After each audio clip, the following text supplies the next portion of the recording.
Eh bien, bonjour à tous et à toutes. Bienvenue dans cette nouvelle entrevue sur ma chaîne YouTube. Aujourd'hui, j'ai beaucoup de joie à recevoir Rubina Lona. Coucou Rubina. Bonjour Maïlan, bonjour à toutes, bonjour à tous. J'ai mis en fait hyper sérieuse, alors que juste avant, on était, on était pliés en deux. C'est ouf, à chaque fois que je démarre une interview, je prends un air hyper sérieux, quoi. Donc revenons à nos moutons. Donc, Rubina, qui va nous parler aujourd'hui, enfin, en tout cas, on va échanger, mais c'est surtout toi l'experte, de sexualité sacrée. Mhm, Comment je t'ai connue, Rubina, déjà? Je ne sais plus. Je pense, si, le premier sommet que tu as organisé justement sur la sexualité sacrée, mhm. je crois que c'est Oui. la première fois que je... Non, c'est pas là. Non, c'est un sommet dans lequel on est intervenus toutes les deux. C'était le sommet de Gaïa Mhm. à l'époque. Et tu intervenais, je suis intervenue. J'ai regardé ton intervention que j'avais beaucoup aimé. Puis j'ai commencé à te suivre. Et puis après, toi-même, tu as fait deux sommets donc sur la sexualité sacrée et la yoni, que j'ai adoré. J'ai découvert plein d'autres intervenants grâce à toi. Et puis, euh, et puis voilà, en tout cas, j'aime beaucoup ton approche, ta manière d'aborder la sexualité aussi. Et c'est ça que j'aimerais aborder pour la première fois d'ailleurs sur ma chaîne YouTube, donc de manière très concrète aujourd'hui. Et voilà, donc on va un peu se laisser porter par notre échange. Merci, merci Maïlan et merci aussi d'accorder une place à cette thématique importante. Oui, mais justement, est-ce que pour commencer, tu pourrais un peu présenter qui tu es Mhm. et ton parcours, justement, pour entrer dans le vif du sujet, ton propre chemin dans la sexualité sacrée ou pas. Voilà, tu vas Mhm. nous dire. Mhm. Alors aujourd'hui, j'accompagne principalement les femmes à connecter avec leur énergie sexuelle. Donc, qu'est-ce que je veux dire par connecter avec leur énergie sexuelle? Donc, on commence par les bases, donc ça veut dire connecter avec le corps, connecter avec les émotions et inclure la notion d'énergie dans la sexualité. Donc c'est ça vraiment qui transforme, de mon point de vue, radicalement la sexualité, c'est quand j'intègre la conscience et la composante énergétique. Donc c'est ça qui, pour moi, rend la sexualité sacrée. Donc on pourra discuter ensemble, on pourra échanger sur justement ce mot sacré, parce que ça peut être plus ou moins reçu. Donc, le mot sacré peut provoquer des réactions. Donc, c'est pour ça que j'ai du mal parfois à définir exactement qu'est-ce que je fais, parce que sexualité sacrée, sexualité en conscience, sexualité tantrique, en tout cas, j'accompagne les femmes à connecter avec leur sexualité d'une manière qui ouvre beaucoup de choses dans leur vie. Donc c'est pas juste, donc on parle de leur intimité, on parle de ce qui se passe en termes d'orgasme, en termes de plaisir, etc. Mais c'est pas mon point de focus. C'est-à-dire que ce vers quoi je guide, ça va bien au-delà en fait de juste la vie sexuelle. Ça inclut ma créativité, mon positionnement dans le monde et également une ouverture à la spiritualité. Donc c'est vraiment une approche qui utilise la sexualité comme une voie de développement personnel, comme une voie de développement spirituel. Donc voilà, c'est mes points d'entrée, c'est ce vers quoi je, c'est ce qui m'intéresse et ce qui m'intéresse de c'est les sujets sur lesquels je suis intéressée d'accompagner d'autres personnes. Hmm. Mon parcours, alors c'est un parcours assez peu conventionnel pour le sujet. J'étais pas intéressée spécifiquement par la sexualité, j'étais pas spécifiquement intéressée par le tantra parce que c'était pas dans mon champ de vision, c'était pas dans mon monde. Donc j'ai fait des études, j'ai deux masters, j'ai un master en finance. Je ne sais pas par quel. La vie est drôle. Donc j'ai deux masters, j'ai travaillé en agence de pub et à un moment donné, je me suis rendu compte à quel point ma vie entière était totalement décalée de qui j'étais en fait. Donc ça, c'est quelque chose qui m'a sauté dans les yeux lors d'une retraite de méditation vipassana de 10 jours. Et là, j'ai compris en fait à quel point ma vie était décalée et ma recherche est partie de ça en fait, est partie de ce décalage énorme que j'ai pu observer entre la vie que j'avais construite moi-même. Donc personne ne m'a forcé à avoir cette vie, personne, j'ai construit ça brique après brique et qui j'étais en fait. Donc lors de la toute première retraite de méditation, j'ai connecté avec qui j'étais réellement. Et donc, du coup, il y avait un tel décalage qu'à un moment donné, c'est devenu insupportable. Et donc, du coup, il y a toute une recherche qui a commencé, mais plus une recherche de moi, en fait. Je n'étais pas en recherche de plus d'orgasme, plus de plaisir, une meilleure sexualité. C'était pas du tout mon sujet. Et petit à petit, en fait, à travers les différentes explorations, j'en suis arrivée au tantra. Et donc, c'est ça qui a changé ma sexualité et changé ma vie. Et donc, ce que je disais juste avant, que la sexualité, c'est pas juste la vie, enfin, mon énergie sexuelle, c'est pas juste la sexualité, ça va bien au-delà. Donc, c'est ce que j'ai pu expérimenter sur moi-même. Donc, à partir du moment où j'ai intégré toutes ces pratiques, où j'ai connecté avec mon énergie sexuelle, où j'ai activé mon énergie sexuelle, donc il n'y a pas juste ma sexualité qui s'est transformée radicalement, c'est aussi toute ma vie, en fait. Donc, ma façon, tout ce que je fais, mon activité d'accompagnement qui a commencé à partir de ce moment-là, qui je suis, comment je me positionne. Donc tout ça, c'est complètement transformé. Ma créativité, ma vitalité. Donc tout ça a changé par mon chemin. Et donc du coup, c'est pour ça aussi que je trouve c'est important de parler de ces sujets-là parce que j'ai ressenti les bénéfices sur moi en fait. Hmm. Euh, alors, j'ai déjà plein de questions, mais souvent on arrive à la sexualité dite sacrée et on va revenir dessus sur justement qu'est-ce qu'une sexualité sacrée versus une sexualité non sacrée. Et déjà, est-ce qu'elle peut être, voilà, est-ce qu'on peut vraiment séparer les deux ou pas? Tu vas nous dire. En tout cas, ce que j'observe, c'est que souvent les personnes qui vont sur la voie, entre autres, tantrique ou taoïste, moi, ça a été ma première porte d'entrée, plutôt la voie taoïste. Souvent, c'est des blessures, des traumatismes, des blocages.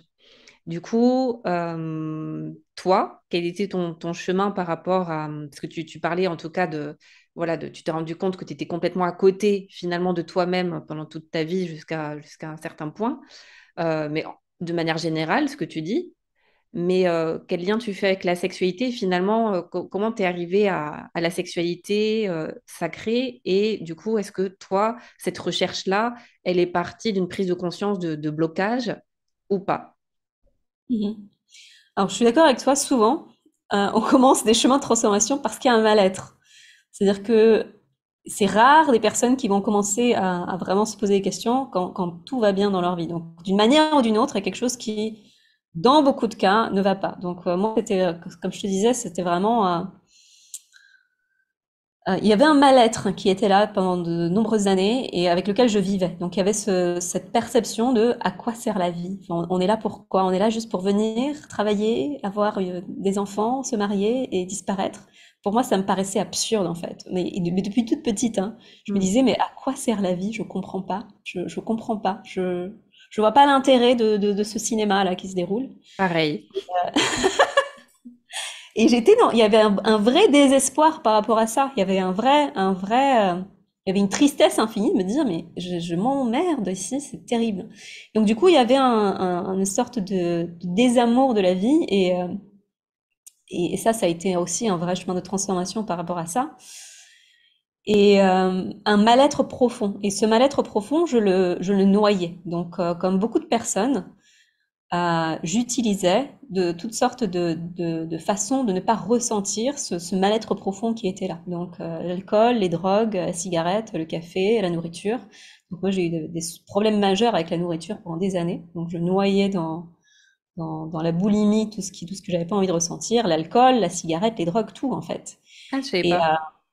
voilà, donc ça a été une grande partie de ma vie. Et donc et, euh, et à un moment donné, donc quand il y a eu cette prise de conscience du décalage, j'ai commencé une recherche en fait. Il y avait vraiment une recherche de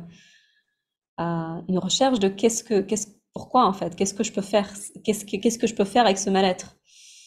Et, euh, et il y a eu aussi un burn-out qui s'est ajouté. Donc je pense qu'il y a eu un concours de circonstances et une sorte de donc, différentes personnes ont besoin de plus ou moins de coups de pied aux fesses pour changer. Donc, moi, j'ai besoin quand même de pas mal de choses pour enclencher le moment de changement. Et donc, il y a eu plusieurs événements à mon travail. Il y a eu un burn-out qui ont fait qu'à un moment donné, je me suis dit non, là, stop. Je suis arrivée vraiment à la limite totale de là, ça suffit, on arrête. Ce truc s'arrête. Et donc, j'ai arrêté. Donc, j'ai démissionné et je suis partie en Amazonie.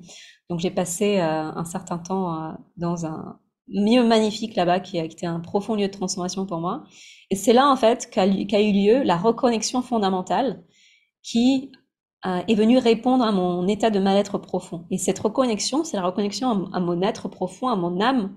On peut l'appeler comme on veut, c'est vraiment mon essence fondamentale. Et j'ai compris, en fait, que j'étais pas alignée avec cette essence et que cette essence, elle était reniée depuis mon enfance, en fait. Et c'est à partir du moment où j'ai commencé à reconnecter avec cette essence que j'ai commencé à ressentir de la joie d'être en vie et d'accepter la vie, la manifestation et de vivre ma vie de cet espace-là.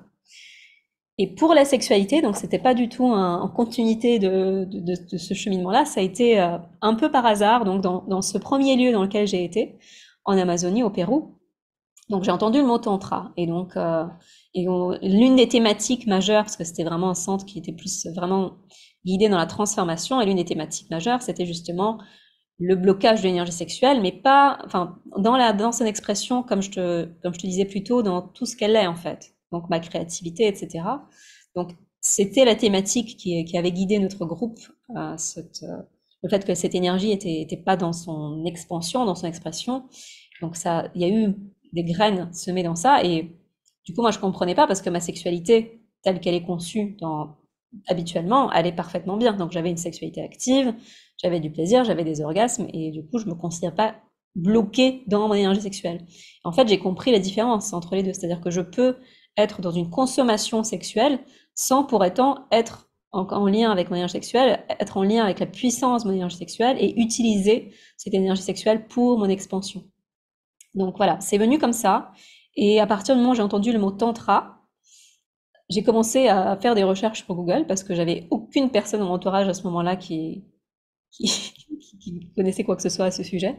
Et donc, du coup, c'est par Google que j'ai commencé à aller explorer cette thématique. Voilà, donc c'est venu par hasard, c'était pas une recherche, et euh, aujourd'hui, c'est une partie majeure de ma vie par le hasard de la vie. Il n'y a pas vraiment de hasard, mais voilà, c'était pas une recherche dans ma sexualité qui m'a amenée à aujourd'hui accompagner sur la sexualité. Hmm. Juste pour préciser, puisqu'on parle tantra, il y a beaucoup de gens aujourd'hui qui confondent tantra et sexualité. Est-ce Ouais. que tu peux redéfinir, enfin, ou définir tout simplement pour les personnes qui découvrent ce que c'est que le tantra pour ne pas qu'il y ait confusion, justement associer sexualité, tantra égale sexualité, parce qu'en fait, c'est bien plus vaste que ça. Et toi, comment tu le définis, toi? Alors merci d'apporter cette précision. Donc j'ai été très réticente à utiliser le mot tantra dans toute ma communication, mais je commence à l'utiliser parce que c'est un peu, ça permet aux gens de mettre un peu des choses dans leur case et généralement ça aide à classifier un peu de quoi on parle. Donc, mais c'est important de préciser effectivement que tantra et sexualité c'est pas la même chose, que le tantra c'est pas juste une façon de pimenter sa vie sexuelle, c'est un système qui est beaucoup plus riche, beaucoup plus vaste que ça. Donc le tantra, c'est un chemin spirituel. Donc le but du tantra, c'est d'atteindre l'éveil. Donc c'est pas de pimenter ma vie sexuelle et de voilà. Donc c'est pas le but du tantra n'est pas de pimenter ma vie sexuelle, c'est pas de sortir de ma routine de couple. C'est pas le but.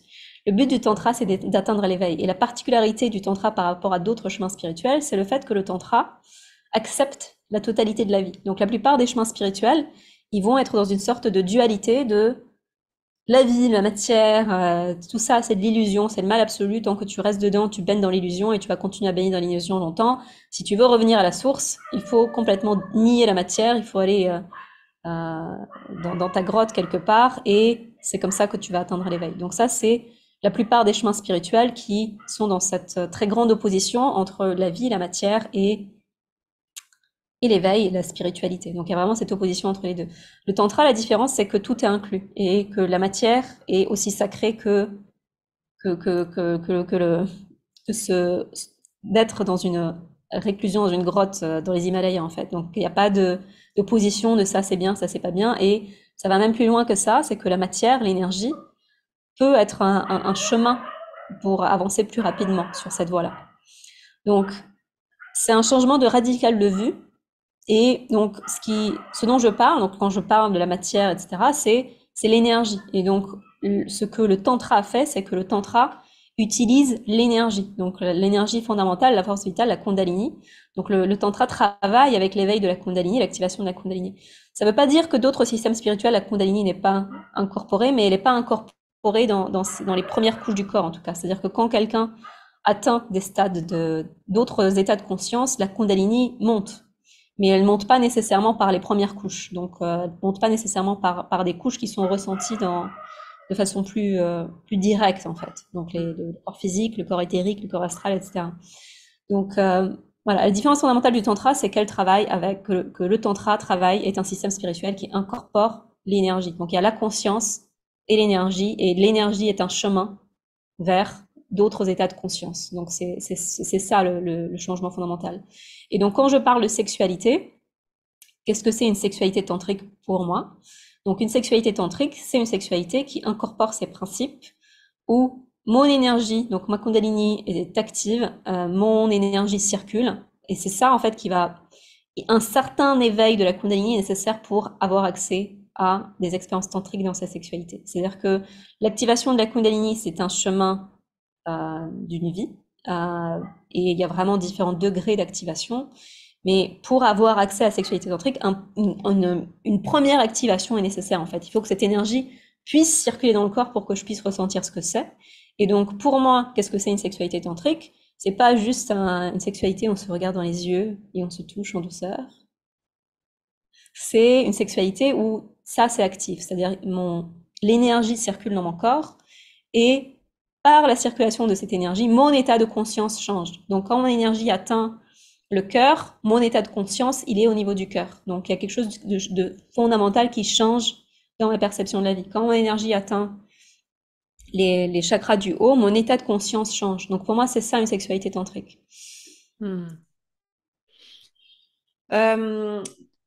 Merci déjà pour toutes ces précisions. Comment tu fais le lien? Alors, deux questions avant que j'oublie. Donc, la première, c'est à quoi on sait que notre Kundalini est éveillé ou pas et comment on l'éveille? Et la deuxième question, parce que sinon j'ai peur d'oublier. La deuxième question, c'est par rapport à ce que tu partageais au début, que finalement ton énergie sexuelle, en fait, l'énergie sexuelle, c'est pas juste le sexe, c'est pas juste la sexualité, mais c'est l'énergie créatrice de vie. Et souvent, bah, c'est pas super clair en fait pour la majorité des personnes.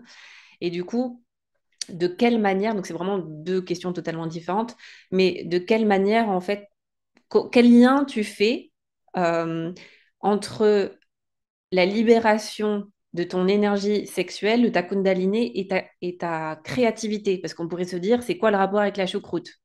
Puisque pour la plupart des gens, l'énergie sexuelle sert à se reproduire ou à faire du sexe, mais le lien avec la créativité ou des états de conscience modifiés ou l'éveil, peut-être que pour certains, c'est c'est extraterrestre ce que tu es en train de dire, tu vois?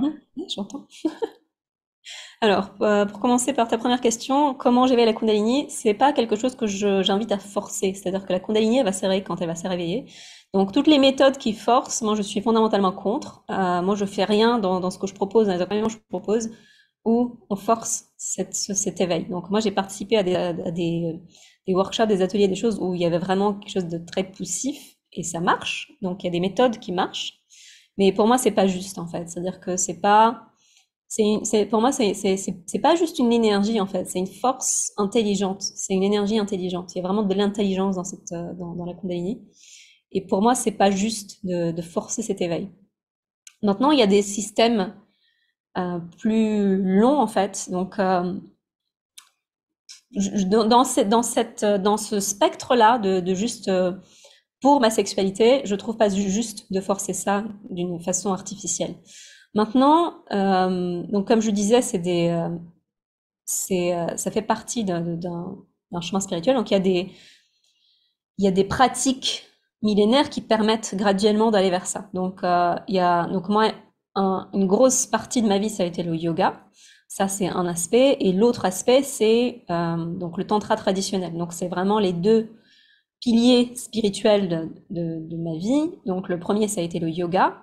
Et donc, dans le yoga, il y a le hatha yoga. Donc, moi, ce que j'ai pratiqué, c'est du hatha yoga tantrique. Donc, qu'est-ce que ça veut dire tantrique?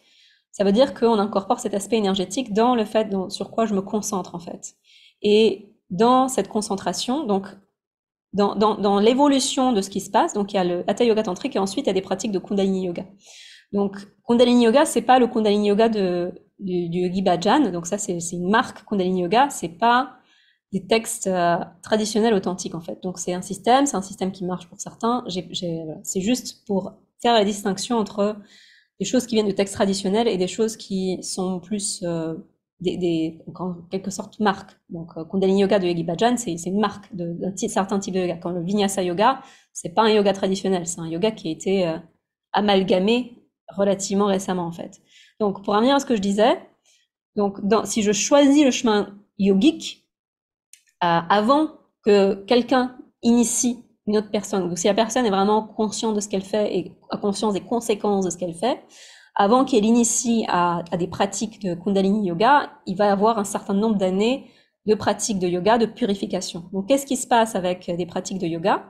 Donc, si je pratique le yoga avec tout ce que ça inclut, ça va nettoyer, purifier mon système. Et pourquoi est-ce que c'est essentiel avant de passer à des pratiques qui vont activer la Kundalini? Parce que la Kundalini, c'est un peu, je mets plus d'énergie dans les tuyaux, en fait. Donc, si chez quelqu'un chez qui l'énergie n'est pas active, c'est très très faible. Donc, si je prends souvent l'exemple de l'électricité, quelqu'un chez qui cette force est très peu active, les tuyaux, en fait, les tuyaux énergétiques de notre corps, ils sont adaptés à faire circuler l'énergie voilà, qui est là en nous. Donc, plus je mets d'énergie, donc pareil avec l'électricité, c'est-à-dire que les tuyaux enfin les fils, je sais pas comment on appelle ça, les tuyaux, les fils, les câbles, merci, c'était le mot que je cherchais. Donc les câbles par lesquels circule l'énergie, c'est pas les mêmes câbles qui connectent mon ordinateur avec la prise que le câble qui amène l'électricité jusqu'à ma maison, que le câble qui part de la centrale électrique et voilà, c'est des câbles différents. Et donc si je mets l'électricité qui transite par les câbles qui part de la centrale dans celle qui relie mon ordi il va péter directement. Bam! Et donc c'est pour ça qu'il y a donc dans toutes les traditions millénaires qui existent, il y a vraiment beaucoup de précautions qui sont prises pour ne pas. Il y a beaucoup enfin même dans les textes en fait, dans les pratiques, il y a toujours des choses qui ne sont pas écrites et qui du coup doivent être transmises par quelqu'un qui vit la pratique pour ne pas que ça soit dangereux en fait. Donc c'est vraiment par précaution pour ne pas que ce soit dangereux que ces pratiques qui vont être intenses et puissantes ne sont pas grand public en fait, parce que c'est puissant, parce que ça risque d'être dangereux physiquement, donc on peut en mourir en fait, donc c'est pas anodin, on peut rester paralysé, on peut avoir une attaque cérébrale. Donc les vraies pratiques qui activent ça nécessite que le corps soit prêt. Et comment est-ce que le corps est prêt? C'est par des années de pratique de yoga, de méditation, etc. Oui, puis comme tu disais, un travail de purification, nettoyage finalement du canal, parce que si l'énergie elle monte trop vite, finalement tout ce qui est encrassé en fait dans le tuyau, ben, en fait quand l'énergie va passer, en fait ça va être tellement violent que ce que tu dis, c'est que ça peut provoquer des accidents. Et moi je connais des personnes qui ont fini en hôpital psychiatrique parce qu'en fait le cerveau a littéralement grillé en fait parce que cette énergie-là est montée trop vite. Et souvent c'est vrai que c'est comme ça la mode, tout le monde veut éveiller sa Kundalini, etc. Sauf qu'en fait, si on n'a pas fait un travail sur soi au préalable, si le canal n'est pas un minimum propre, ça peut faire beaucoup plus de dégâts qu'autre chose, en fait. Donc, c'est super bien de parler de ça. Exactement, je suis tout à fait d'accord avec toi, Maïlan. Donc il y a plusieurs aspects en fait. Donc moi j'ai parlé plus de la pratique en tant que préparation, mais aussi l'alimentation. Donc l'alimentation joue un rôle crucial. Donc si je m'intéresse à un chemin qui travaille avec l'énergie, c'est aussi essentiel de purifier son alimentation, d'enlever tout un tas de substances, donc la cigarette, l'alcool, la viande, toutes ces choses-là. Donc c'est essentiel pour des raisons énergétiques. C'est pas pour des raisons Voilà. mentale, morale, c'est essentiel pour l'énergie en fait. Et donc la plupart des gens, quand les personnes commencent ce chemin, naturellement, il va y avoir l'élan d'arrêter de manger de la viande. Donc moi j'ai arrêté de manger de la viande, pas parce que mentalement je suis venue m'imposer le fait qu'il faut que j'arrête de manger de la viande, parce que mon corps en fait à un moment donné on ne pouvait plus. J'ai arrêté de boire de l'alcool exactement de la même façon, j'ai arrêté de fumer de la même façon, parce que mon corps n'était plus n'avait plus du tout envie en fait. Donc ce que tu disais, donc il y a l'aspect il faut que le canal soit propre, donc ça passe par l'alimentation. Donc ça, c'est vraiment la base de mon corps physique. L'énergie aussi, donc la cigarette, elle va atteindre mes corps énergétiques. Les drogues vont atteindre mes corps énergétiques. Donc tout ça. Et ensuite, il y a, comme tu disais, aussi les émotions. Donc les émotions, c'est essentiel parce que qu'est-ce qui se passe chez quelqu'un qui a beaucoup de problèmes émotionnels, par exemple beaucoup de colère réprimée? Donc ce qui va se passer quand on va mettre plus d'énergie, ça va amplifier tout ce qu'il y a dans cette personne. Donc si la personne est déprimée, elle va devenir plus déprimée. Si la personne a beaucoup de colère réprimée et que ça saute, la personne va être en rage en fait. Et donc du coup, c'est essentiel de faire un travail aussi émotionnel qui accompagne tout ça, en amont de préférence, pour que quand on met de l'énergie dans le tuyau, ben que le tuyau soit, comme tu disais, relativement propre, suffisamment propre pour ne pas que ça fasse, un, péter le système complètement, deux, rendre la personne folle, et trois, que, voilà, qu'elle soit, voilà, qu'elle devienne une sorte de, voilà, que, tu vois, les émotions un peu totalement hors proportion. Donc ça aussi. Et du coup, par rapport à la deuxième question, voilà, comment toi, ça t'a permis d'augmenter ta créativité? En fait, quel lien tu fais entre la créativité et l'énergie sexuelle? Alors, quel est le lien entre ce que je disais? Donc, ce que je disais, c'est que avec mon énergie sexuelle, donc il y a eu plus de créativité, plus de vitalité, plus de puissance personnelle, plus d'assistance, d'affirmation de moi. Donc, il faut savoir que je suis quand même quelqu'un d'ultra timide. Donc, il y a eu quelque chose qui s'est transformé à ce niveau-là, en fait. Donc, quel est le lien? C'est purement énergétique, en fait. Donc, qu'est-ce qui se passe avec mon énergie sexuelle? Donc, mon énergie sexuelle, pour la plupart des gens, elle va rester coincée au niveau du bassin. Donc, elle va rester coincée au niveau du premier chakra, du deuxième chakra. Ça va être à peu près ça que ça va nourrir. Ensuite, donc, une fois que je commence à approcher la sexualité d'une autre manière, et où mon énergie sexuelle circule dans mon corps, donc, du coup, elle va voyager à travers différents centres énergétiques. Et quand elle va voyager à travers ces différents centres énergétiques, elle va activer les capacités qui sont en lien avec ces différents centres énergétiques. Donc le premier chakra, ça va être le chakra Racine, ça va être la vitalité, ça va être la batterie de mon être. Donc ça veut dire que donc le fait que par défaut mon énergie sexuelle elle est plutôt dans le premier et le deuxième chakra, ça veut pas dire que cette énergie est vivante, elle est active, et ça veut pas dire que mon premier chakra et mon deuxième chakra sont nécessairement nourris en fait.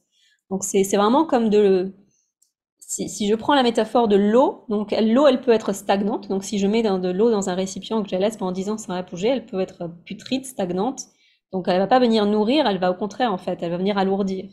Et alors que quand l'eau est fraîche et quand elle circule, comme l'eau d'une rivière fraîche, ça apporte de la vie en fait, et c'est pareil donc, avec notre énergie sexuelle. On peut avoir beaucoup d'énergie, elle peut être très stagnante, et donc plutôt que de m'apporter de la vitalité, elle peut m'alourdir. Et donc le deuxième chakra, c'est le chakra sacré, donc c'est l'imagination, la créativité, la sexualité, la sensualité, donc c'est tous ces aspects-là. Donc là, pareil, donc quand je vais venir nourrir, quand je vais apporter de l'eau fraîche, ça va éveiller toutes ces capacités-là. Le troisième chakra, donc ça va être la puissance personnelle, le courage, le sens de l'affirmation de moi. Donc c'est vraiment le moi, l'ego, le moi. Donc ça peut être négatif, enfin ça peut se manifester avec des formes pas forcément harmonieuses, et ça peut se manifester d'une façon harmonieuse. Donc le sens du moi, le fait de s'affirmer, c'est une ressource précieuse dans le monde en fait. Quand je vis dans la matière, c'est important et essentiel. Ensuite, donc le quatrième chakra, ça va être le cœur, donc l'amour, expansion, et ensuite 5, 6, c'est la couronne. Donc là, on a accès à des aspects beaucoup plus spirituels, beaucoup plus subtils. Donc c'est là où, quand mon énergie sexuelle va monter dans mes chakras du haut, ma sexualité va devenir quelque chose de spirituel. D'où la sexualité sacrée. D'où la sexualité sacrée. Maintenant, on peut parler longuement de ce terme sacré, parce que je sais que... Bon, en fait, il y a aussi un aspect qui me tient à cœur de véhiculer à travers ce mot sacré. C'est-à-dire que sacré, donc déjà, certaines personnes peuvent avoir vraiment une grande résistance au mot sacré. Donc moi, je sais que quand j'avais organisé le sommet sexualité sacrée, donc j'avais invité des intervenants que j'aimais bien, et donc du coup, certains de ces intervenants me disaient non, je peux pas participer au sommet, je peux mot sacré, je peux pas, c'est moi je suis pas d'accord avec ce mot, etc. Donc on a eu de longs échanges sur qu'est-ce que c'est le mot sacré, et évidemment le mot sacré va faire référence pour chaque personne qui l'entend à des choses différentes. Et ce qui se passe, c'est que souvent, c'est associé à sacré, Bah religion. oui. Donc, du coup, la plupart des personnes vont avoir un souci avec ce mot, avec le mot, parce qu'il y a une sorte de refus des religions. Par contre, ça m'étonne que tes intervenants, dont c'est le métier, ne comprennent pas le mot sacré, enfin confondent sacré et religieux. C'est étonnant, je Je trouve. pense qu'il y a plus, donc dans les intervenants pour qui ça posait problème, c'est plus l'envie d'apporter de la conscience. Et donc, oui, je sais pas. Enfin, je vais pas parler au nom de d'autres personnes. Je vais juste partager que le mot sacré peut provoquer des résistances, et je suis sûre que ça provoque aussi des résistances dans les personnes qui l'entendent, Hmm. le reçoivent. Ouais. En tout cas, sacré n'est pas religieux. Sacré n'est pas religieux. Et sacré, donc en fait, ce que je voulais dire aussi, c'est-à-dire que souvent, quand on va entendre parler de sexualité sacrée, ça va être quelque chose de très lent. Donc, c'est ce que je disais un peu plus tôt on se regarde dans les yeux, on allume des bougies, on allume de l'encens, on met de la Pétale musique de rose sur le lit. douce, des pétales de rose sur le lit. On se met en yabium. Donc, c'est une position où la femme est sur l'homme, ou enfin, bref, l'un est sur l'autre. On se regarde dans les yeux pendant 15 minutes. On se touche, on s'éveille les sens. Et je rigole, mais enfin tout ça, ça fait partie, c'est des choses que je fais aussi, et c'est des choses que je,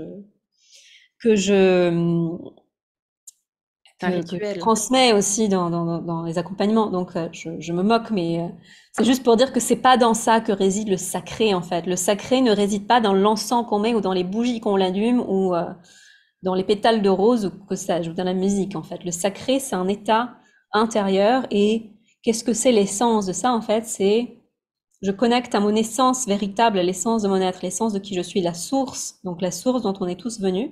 Et pour moi, c'est ça en fait, c'est plus un état intérieur. Et donc, l'extension de ça, ça veut dire aussi que peut être sacré n'importe quel type d'interaction sexuelle. C'est-à-dire que c'est pas le sacré n'est pas nécessairement lent. Donc la sexualité sacrée n'est pas nécessairement une sexualité lente. En revanche, quand je commence sur le chemin de la sexualité sacrée, pour être dans plus de présence à ce qui se passe et plus être connecté à moi, à mes ressentis, à ma partenaire, ça peut être intéressant de ralentir. Donc ça peut être intéressant de faire tout ce dont on se parle. Et c'est pour ça en fait que, enfin, pour moi, c'est en plus des choses débutantes, débutants, quand j'ai besoin de tout ça pour me plonger dedans. Parce qu'en réalité, c'est un état intérieur. Et je peux être dans une énergie qui va être beaucoup plus intense, beaucoup plus sauvage, beaucoup plus tout ce qu'on veut. Animal. En fait, tout est possible, tout peut être sacré, l'animal peut être sacré, la domination peut être sacrée, quelque chose de très érotique peut être sacré, tout peut être sacré à partir du moment où mon état intérieur va avec ça, en fait. Quand mon état intérieur est aligné avec ça, je peux faire ce que je veux, en fait. Et donc, moi, c'est vraiment quelque chose qui me tient à cœur de transmettre que le sacré, c'est pas juste le lent en douceur et tout en blanc, et, etc. On est d'accord. Comme dirait quelqu'un que je connais, le sarouel ne fait pas le spirituel. Exactement, je suis tout à fait d'accord. Et ça Et aussi, en fait, il y a une sorte de...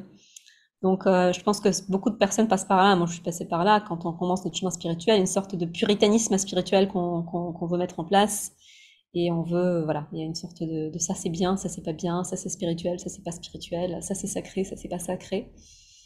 Et aller au-delà de ça, en fait. Et c'est moi qui apporte le sens du sacré parce que j'incarne, par mon état intérieur, par mon état, par ce que je ressens, en fait.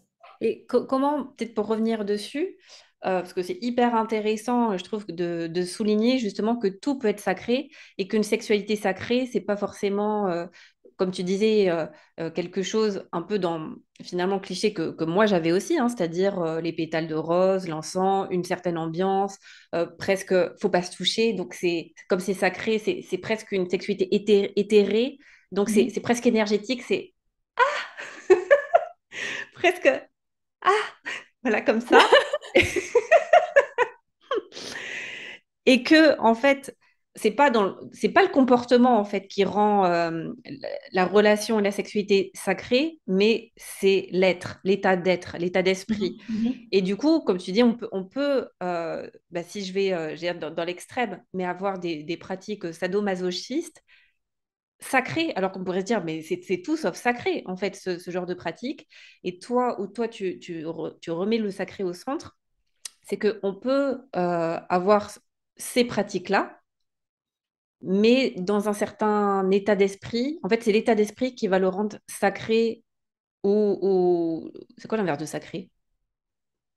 Profane, je sais pas. Profane, ce serait, mais ouais, c'est un peu étrange dans ce contexte, mais Mais en tout cas, non sacré. non Mais sacré. comment tu définirais justement cet état d'esprit? Comment on entre dans cet état d'esprit? Comment on sait que finalement on est entre guillemets, dans le bon état d'esprit? Parce que comme tu dis qu'on peut avoir une sexualité animale dans un, deux, trois, cette sexualité animale peut être sacrée ou non. La différence est dans l'état d'esprit, mais c'est quoi cet état d'esprit en particulier, tu vois, comment on le reconnaît, comment on se place dedans. Mhm. Alors, je dirais que la composante clé, c'est vraiment un état de présence. Donc, je suis complètement présente à l'instant de ce qui se passe. Et quand je suis dans cet état de présence, l'action se fait, mais il n'y a pas un, il y a une action, il y a un mouvement, mais il n'y a pas ce mouvement de je veux quelque chose. Et en fait, si je parle de porno, par exemple, donc, qui est l'énergie que ça véhicule, il y a un truc de je veux quelque chose, je suis en manque de quelque chose, et donc du coup, il y a un mouvement de je dois obtenir quelque chose, je dois satisfaire mon besoin, j'ai un besoin à satisfaire, et je vais aller vers l'autre dans cette énergie où j'ai ce besoin à satisfaire. Donc il y a un manque. Donc il y a un manque, Un manque. il y a quelque chose qui n'est pas OK en moi, et pour répondre à ce pas OK, je vais aller vers l'extérieur. Et donc du coup, je vais aller chercher à l'extérieur quelque chose pour satisfaire un besoin.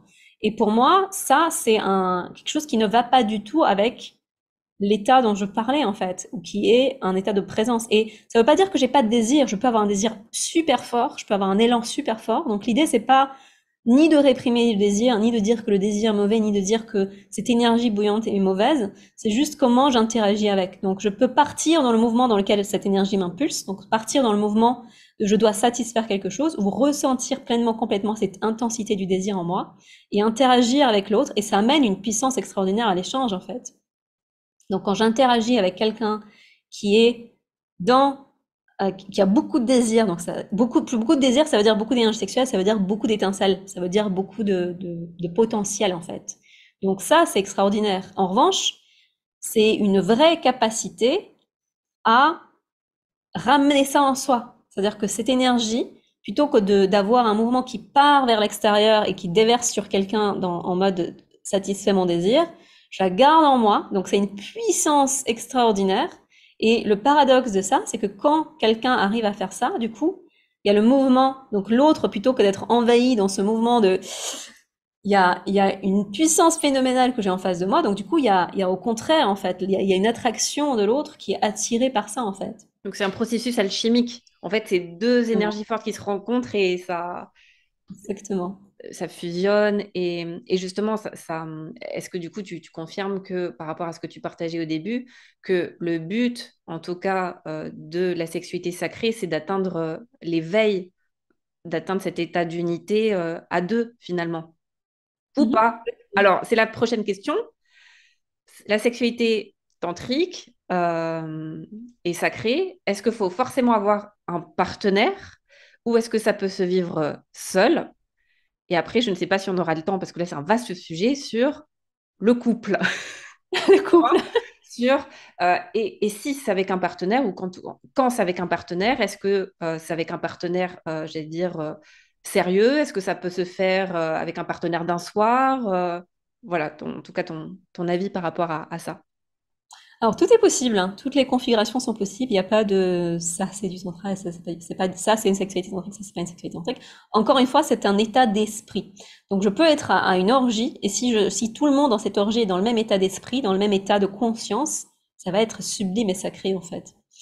Si, je peux être à deux et ça peut être sublime et sacré. Je peux être à trois et ça peut être sublime et sacré. Donc encore une fois, je reviens à dans quel état je suis en fait. Mais Mais ça veut dire que les autres, du coup, j'ai une autre question qui me vient, c'est que si moi je suis dans cet état d'esprit-là, mais que en face les personnes ne le sont pas, du coup l'alchimie ne prend pas.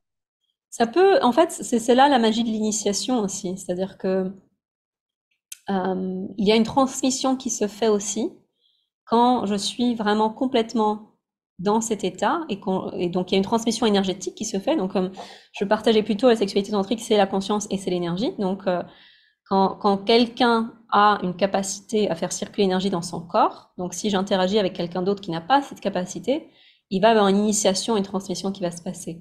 Donc il y a une transmission qui se passe. Si c'est bien ancré en moi, je peux transmettre ça à quelqu'un. Donc il y a des choses, selon mon état d'expérience personnelle, il y a des choses que je peux transmettre plus ou moins facilement. Et donc il y a aussi des pôles en fait. C'est-à-dire qu'il y a le pôle plus féminin et un peu plus masculin. Donc ça aussi, c'est des choses qui se cultivent et je peux avoir certaines facilités ou certaines, voilà, il y a des choses que je sais que moi, dans mon expérience personnelle, il y a des choses que j'arrive bien à transmettre et des choses que pour l'instant, j'arrive pas encore tout à fait à bien communiquer. Donc c'est voilà, mais tout s'ancre en soi dans notre expérience personnelle, c'est-à-dire que plus c'est ancré en moi, plus je vais avoir la capacité de transmettre. Et c'est toute la place de l'initiation dans le tantra, en fait. Donc, c'est vraiment beaucoup, ça passe beaucoup par la transmission. Et du coup, est-ce qu'on peut le faire seul? Est-ce que cette alchimie peut se faire seule? Est-ce qu'on peut... Et peut-être une question aussi que peut-être certaines personnes se posent avec une personne du même sexe. Bien sûr, donc ça peut tout à fait se faire seul, ça peut tout à fait se faire avec une personne du même sexe. Donc ça, le sexe de la personne en face n'a pas tellement d'importance pour cette énergie. Donc en réalité, il y a des polarités. Donc la question de la polarité est importante. Donc le plus et le moins. Mais dans un couple avec deux personnes du même sexe, cette polarité, elle peut être fluide. Donc soit les personnes elles peuvent être dans la même polarité, soit il peut y avoir cette fluidité dans la polarité. Mais même dans un couple de sexe, donc un homme et une femme, il peut toujours y avoir cette fluidité des polarités en fait. On peut toujours jouer avec qui est le pilier et qui est l'énergie en fait. Et ça peut être une exploration riche aussi. Et du coup, seul, comment faire monter cette énergie seule? Et est-ce qu'il y a une différence entre, du coup, faire monter cette énergie seule et à deux? C'est quoi la différence? Alors la différence, je dirais, donc c'est tout à fait possible seul. Donc il y a des pratiques de fond, donc c'est dont je parlais un peu plus tôt, donc typiquement la hatha yoga tantrique, d'autres types de pratiques dont j'ai pas parlé. Et après, il y a des pratiques plus, moi c'est ce que je transmets dans les programmes, c'est vraiment tout ce qui passe par l'attention, parce qu'avant tout l'énergie circule avec l'attention. Donc dans la façon de me toucher, donc c'est ce que je transmets dans mes programmes en ligne avec les femmes que je guide, c'est comment est-ce que plutôt que d'emprunter les chemins connus de mon énergie sexuelle, donc si je sais, si j'ai accès à des orgasmes, donc mon orgasme pique ou je perds mon énergie sexuelle, j'apprends à mon corps d'interagir avec cette énergie sexuelle autrement, donc il passe par le fait d'avoir plus conscience de ce qui se passe avec mon énergie, et ensuite, une fois que j'ai conscience de ce qui se passe avec mon énergie, graduellement apprendre à la faire circuler dans mon corps, en fait. Donc par l'intention, par la respiration, par le fait de ralentir et explorer des chemins différents. Donc c'est tout à fait possible seul, effectivement. Hmm. Tu parlais de l'orgasme pic. Et du coup, je sais que toi, notamment dans tes programmes, tu parles, tu inities les femmes à ce que tu appelles la sexualité d'expansion versus de Mm. contraction. Est-ce que tu peux nous en parler un petit peu justement et peut-être le lien avec la sexualité sacrée? Ouais. Alors, sexualité de contraction. Qu'est-ce que j'appelle sexualité de contraction? Donc, le schéma habituel d'un orgasme classique chez une femme. Alors, évidemment, je parle voilà, il y a d'autres cas de figure et des femmes qui expérimentent ça d'une façon totalement différente. Donc, il y a un vaste champ des possibles. Mais globalement, l'orgasme classique, ça va être une sorte de montée, montée, montée, montée. Donc, il y a de l'excitation qui se crée. Cette excitation s'amplifie, s'amplifie, s'amplifie, s'amplifie jusqu'à atteindre un maximum. J'ai mon orgasme et boum, l'excitation elle retombe. Donc ça veut dire que je vais devenir beaucoup plus sensible au toucher, mon désir va disparaître et dans la plupart des cas, je vais plutôt avoir envie d'arrêter plutôt que de continuer. Donc ça, c'est la sexualité habituelle. Habituelle, exactement. Donc celle que la plupart des gens connaissent finalement. Et pourquoi contraction? Parce que souvent quand quand je vais vers ce type d'orgasme, il y a une sorte de but à atteindre et généralement quand je m'approche vers du pic, en fait, quand je suis tout près, il y a vraiment une sorte de frénésie pour atteindre ce pic, il y a souvent une contraction du corps et il y a vraiment une intensification dans le fait de vouloir atteindre ce truc-là, en fait. Et donc c'est ça, d'où vient le mot contraction, c'est que je suis dans cette contraction physique même quand je veux atteindre ce type d'orgasme. Souvent, donc encore une fois, il y a d'autres cas de figure, c'est pas la totalité de l'expérience évidemment, mais globalement, souvent ça se passe comme ça. Et quelle est l'alternative à ça? Donc, et c'est là où je fais le lien avec ce dont on parlait juste avant, dans le fait de faire circuler cette énergie. C'est-à-dire que plutôt que cette énergie, que je sois dans cette contraction de vouloir atteindre ce pic, donc déjà je change de paradigme et je m'ouvre à une sexualité où il n'y a pas, je m'enlève ce but à atteindre en fait. C'est-à-dire que je vais avoir un orgasme, je vais pas avoir un orgasme, quel type d'orgasme, on s'en fout, c'est pas mon but. Je ne m'engage pas dans une activité sexuelle avec moi-même ou avec quelqu'un pour cocher une case de j'ai atteint ce truc-là. Et donc quand j'enlève ce truc-là, ça m'ouvre à tout un champ d'exploration. Ça m'ouvre tout mon corps comme terrain de jeu en fait. Et Donc, si je relie à ce que je disais avant, le fait de faire circuler l'énergie sexuelle dans le corps, donc ça veut dire que ça m'ouvre à d'autres types d'orgasmes qui vont me mener plutôt vers des états d'expansion. Donc, donc ça peut être un mouvement, un événement. Donc, un événement. Ça peut être je sais pas comment dire, quelque chose de ponctuel, mais où l'énergie va vers l'intérieur, et donc elle va venir me nourrir. Ou ça peut être un état, en fait, un état plus ou moins intense, un état orgasmique plus ou moins intense. Mais expansion, pourquoi expansion? Parce que dans le processus même, je vais être dans une ouverture. Donc, je ne suis pas en train de rechercher je suis pas en train de sprinter vers un but. Je suis dans une exploration. Et si je suis dans une exploration, c'est comme un morceau de musique. Il y a de l'intensité. Ça ne veut pas dire qu'il n'y a pas d'intensité. Il y a de l'intensité dans un morceau de musique. Il y a des moments où on est vers quelque chose et puis ensuite ça redescend et puis ensuite il y a plein de mouvements en fait. Et donc la sexualité devient ça, où il y a vraiment une variation de différents rythmes, etc. Je suis pas dans une recherche comme ça, il faut que j'atteigne ce truc-là. Donc il y a quelque chose qui s'ouvre, ça s'ouvre en moi pendant l'acte et ça s'ouvre aussi. Donc quand cette énergie va venir nourrir mes différents centres sexuels, mes différents chakras, mes différents centres énergétiques, ça va venir activer ces capacités-là. Donc ça va être source d'expansion dans ma vie aussi. Mm. Et en tout cas, moi, si je peux faire un résumé là, de ce que tu viens de dire, en tout cas, c'est que dans la sexualité de contraction, on est vachement plus dans la performance, dans l'objectif à atteindre, le résultat, le faire, alors que dans la sexualité d'expansion, on est davantage dans le moment présent et dans l'être. Finalement, dans un cas, en fait, la sexualité courante, habituelle, c'est voilà, c'est les faut enchaîner les positions, faut aller vite, faut qu'il y ait un maximum d'intensité. On va chercher vraiment cette intensité-là, et puis dès que c'est fini, on recommence, voilà. Et on vient nourrir finalement un besoin, voire un manque. On vient combler Mhm, un mhm, manque. Alors que dans la sexualité d'expansion, finalement, on lâche prise sur le résultat qui ne nous appartient pas. mhm. On est vachement plus connecté à nos sens et finalement à notre être, à l'énergie qui circule, et finalement en lâchant totalement prise sur quelle forme ça va prendre. Exactement. Tout à fait ça. Très bon résumé. Merci. Quelle capacité de synthèse, Mylan. C'est bien, je suis. Bon, je vois que ça fait déjà 45 minutes, donc c'est déjà plus qu'une très très belle introduction sur le sujet. Je pense que peut-être qu'on pourra prendre le temps de creuser d'autres sujets. D'ailleurs, bah, dites-nous en commentaire si vous voulez qu'on creuse certains sujets avec Rubina. Voilà, vous nous direz. Justement, bah, pour les personnes qui ont envie d'aller plus loin sur ce sujet-là avec toi, comment ça se passe? Comment ça se passe? Alors, vous pouvez aller voir sur mon site, donc rubina-luna.com, qui recense l'ensemble de mes propositions d'accompagnement. Donc là, pour l'instant, en accompagnement live, il n'y a pas grand-chose qui se profile pour le moment. Je ne sais pas exactement comment ça va se manifester, mais en tout cas, il y a plusieurs programmes qu'il est possible d'acheter et de suivre à son rythme. Donc, il y a à la fois des programmes de massage tantrique. Donc, il y a un massage homme, massage femme, donc qui explique vraiment tous ces principes de circulation énergétique.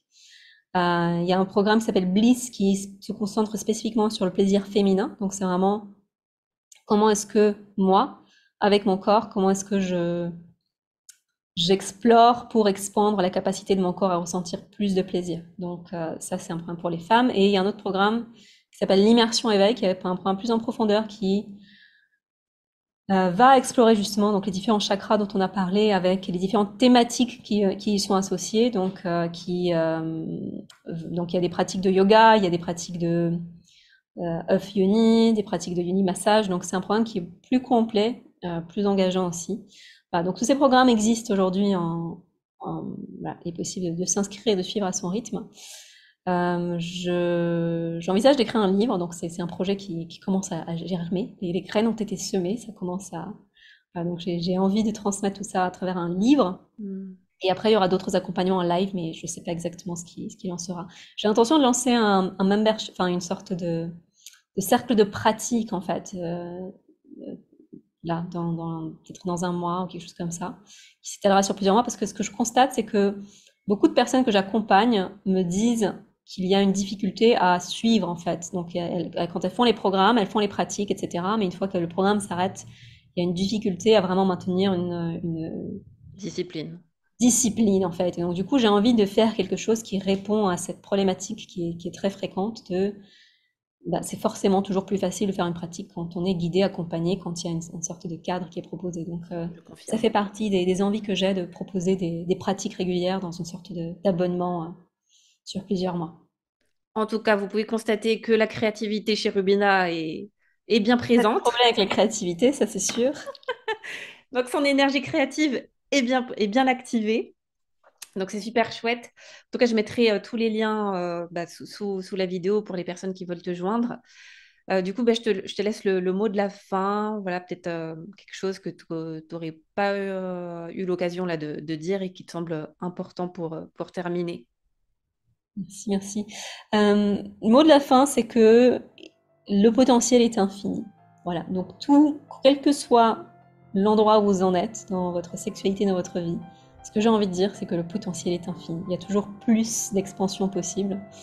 Et ça peut vous mener bien plus loin que ce que vous pouvez imaginer. Donc moi, ça m'a mené beaucoup plus loin que ce que j'aurais pu imaginer. Donc je vous invite, si ces thématiques-là vous appellent, à vraiment aller explorer ce qui se cache dans votre énergie sexuelle.